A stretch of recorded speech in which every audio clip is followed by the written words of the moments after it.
विश्वास कर लो, 15 मिनट का भजन 24 घंटे के भजन से बढ़कर हो जाएगा।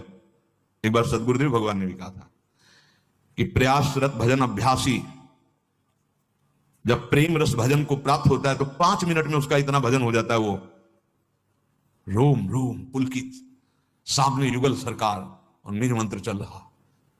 5 मिनट ऐसी स्थिति, 24 घंटे का भजन।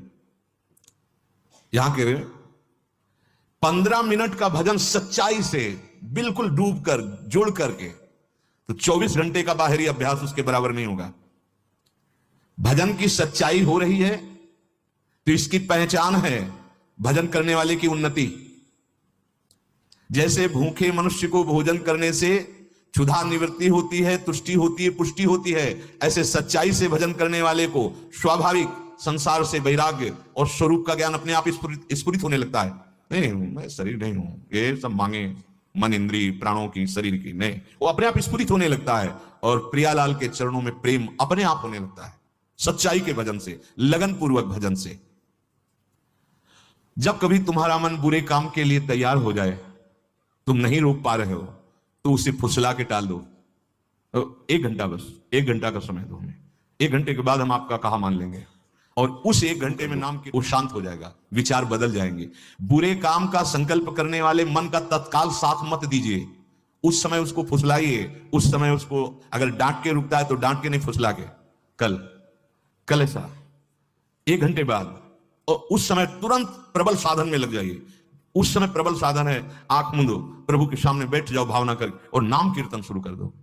वो समय टल गया, वो शांत हो जाएगा, वो शांत हो जाए। हम लोग असावधान हो जाते हैं, जहां वो अपने स्वरूप में अर्थात काम क्रोध आदि के वेग में आया मन, तो हम तुरंत उसका साथ दे देते। नहीं, उससे समय मांगिए, उसको समय में फंसाइए, अंतराय दीजिए। लेकिन यदि भजन में डूब रहा हो तो सब छोड़ दीजिए, उसी समय डूब जाइए। जैसे कोई पद पढ़ रहे हो आप, आपका मन लड़खड़ा करके उस रूप शोभा में जा रहा है, अब आगे बढ़ने की जरूरत नहीं, डूबने दो, डूबने दो, मंत्र में लग रहा है, डूबने दो उसको, रोक करके। कोई जैसे कि अब तो ये समय हमारा इसका है, इन सब साधनों का फल है डूबना। अगर हमारा मन डूब रहा है मंत्राकार, तो हम समाज में बैठे हैं, मंत्राकार होते हैं। हमारा मन किसी पद की पंक्ति में फंस गया, अब फंसे रहने दो, सब चल रहा है, हम अंदर से उसी में। ये किसी को दिखाने की, बताने की बातें नहीं, लेकिन यदि बुरी भावना में फंस गया तो अंतराय दीजिए, तत्काल उसका साथ मत दीजिए, मन का उसको अंतराय में रखिए।